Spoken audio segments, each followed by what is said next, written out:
好，我哋今日做2020年第3題啊。咁就係考咩咧？加權平均成本法，然後要計佢嘅期末存貨值。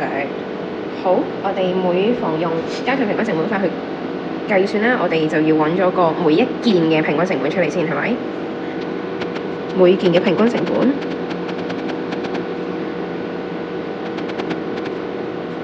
點揾啊？每一件嘅平均成本，擁有貨嘅錢除以幾多個單位啦，幾多件啦？咁我哋睇下啦。喺2月1號咧，期初存貨就有500件，每件就35蚊。好，一開始我哋就已經擁有500件啦，每件咧就35蚊。然後咧，2月份嘅時候，我哋就買咗咁多貨喎，用咗32000買咗1000件，32000買咗1000件貨，售出唔關我哋事啦。好，咁冇嘢關我哋事啦，呢啲全部都係售出出售。咁我哋就已經做完第一步啦。撳一撳計數機，唔好唔記得撳括弧啊！你應該會揾到每件係33蚊嘅。好，咁第二步我哋要做嘅就係我哋想知道期末存貨值，因為佢知道嘅錢。首先我哋要知道幾多件先啦，每件33蚊，咁我哋知道幾多件乘翻33咪得咯。咁我哋要知道有幾多件。好，我哋睇下啦。一開始咧，我哋係有500件嘅，然後我哋買入1000件，然後我哋售出350件，咁減350啦，又售出400件，減400啦。然後咧，我哋有100件過時喎，咁我哋就再減100啦。咁我哋有幾多件啊？有650件貨。咁第三部曲啦。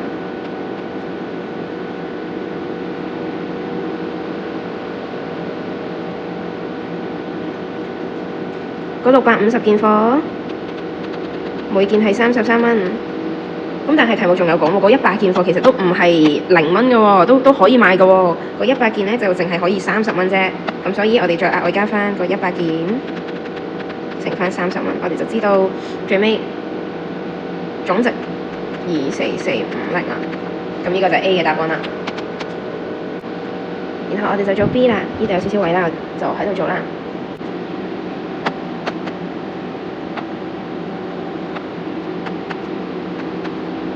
個損益表一開始應該係有銷貨減銷貨退回啦。咁銷貨我哋銷咗幾多錢呢？睇下先。呢度售出係嘛？45蚊售出350件，45蚊乘以350件，然後39蚊售出400件，加39蚊乘以400件，然後呢度嗱佢話能以，咁即係買咗未啊？佢可以30蚊賣出去嘅咁樣，咁即係未賣啦，所以唔計嘅呢個。咁你嘅銷貨淨係2次啫，咁就係31350啦。冇話退出退回嗰啲就冇理佢啦。減銷貨成本，期初存貨，期初存貨500件，每件35蚊，500件每件35蚊，即係17500啊。加購貨，扣咗幾多返嚟？32000，唔使乘啦，因為佢直接俾咗個總額你啦。扣貨32000，然後減期末存貨，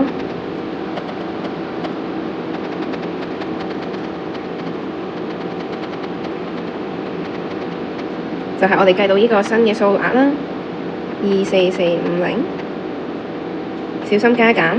我哋就會得到25050，就係個銷貨成本啦。銷貨減銷貨成本，揾到6300蚊，呢個就係我哋嘅毛利啦。好，C part 嗰個會計文員就話啦，如果咧2月29號發現淨係得5件過時而唔係100件嘅話咧，咁我哋咁少損失就唔使調整啦，咁樣，咁啱唔啱咧？咁梗係唔啱啦。無論大小損失，我哋都應該作調整啦。咁點解我哋要作調整啊？點解唔可以乘33蚊啊？點解我哋要揀低啲嗰個價值嘅？咁點解我哋要揀低啲嗰個價值啊？係啦，咁我哋咧就可以知道，首先我哋答佢是否同意嘛？是否同意嘛？我哋答否。原因存貨咧應該以比較低嘅價值去計算嘅。如果成本低啲，咁成本啦；如果變現淨值低啲，咁就變現淨值啦。咁你答到呢啲重點字眼啦，你唔可以淨係答否就有1分啦。好，咁呢個就2020年第3題啦，搞掂。